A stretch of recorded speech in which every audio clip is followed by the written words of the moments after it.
ஒன்றியத்துல பாஜக ஆட்சியை ஒரு பாசிச ஆட்சின்னு அடிக்கடி அறைகூவல் விடுத்துவிட்டு இங்க நீங்க பண்ற ஆட்சி மட்டும் என்னவா?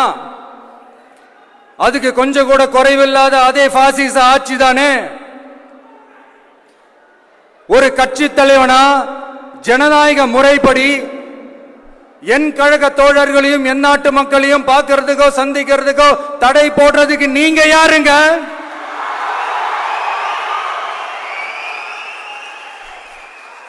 தடையை மீறிய மக்களை பார்க்கணும்னு முடிவு பண்ணிட்டா போயே தீருவேன். சட்டத்தை மதிக்கணும்ன்ற ஒரே காரணத்துக்காக தான் அமைதியா இருக்கிறேன். நேத்து வந்தவெல்லாம் முதலமைச்சர் ஆகணும்னு கனவு காண்றான்னு சொல்றீங்க. அது நடக்கவே நடக்காதுன்னு சொல்றீங்க. அப்புறம் எங்க எந்த கட்சிக்கும் இல்லாத நெருக்கடிய தமிழக வெற்றி கழகத்துக்கு மட்டும் போட்டுக்கிட்டே இருக்கிறீங்க.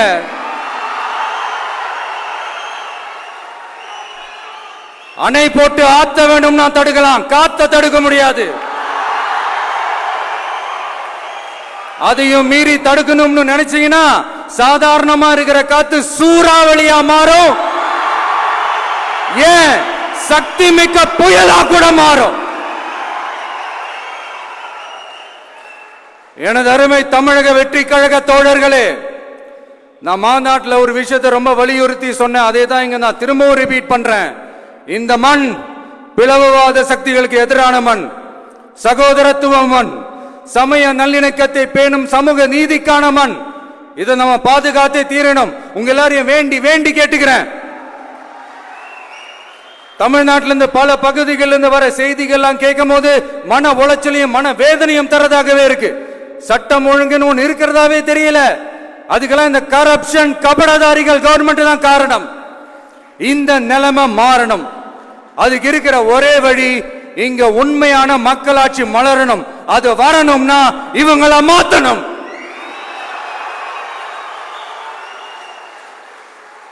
அதுக்கு என்ன வழி? அதுக்கு நாம என்ன செய்ய போறோம்? நம்மளுடைய தோழர்கள் டெய்லி மக்களை போய் பாருங்க, அவங்களோட பேசுங்க, ஒவ்வொரு தெருவுக்கும் போங்க, ஒவ்வொரு வீட்டுக்கும் போங்க, அவங்களோட பிரச்சனைகள் என்னன்னு கேளுங்க, அதை தீர்க்கிறதுக்கு என்னன்னு வழின்னு யோசிங்க.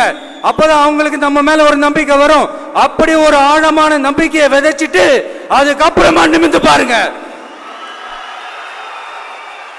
ஒவ்வொரு வீட்டோட உச்சிலையும் தமிழக வெற்றி கழகத்தோட இரட்டை போர் யானை வாகை மலர் கொடி தானா பறக்கும், தானா பறக்கும்.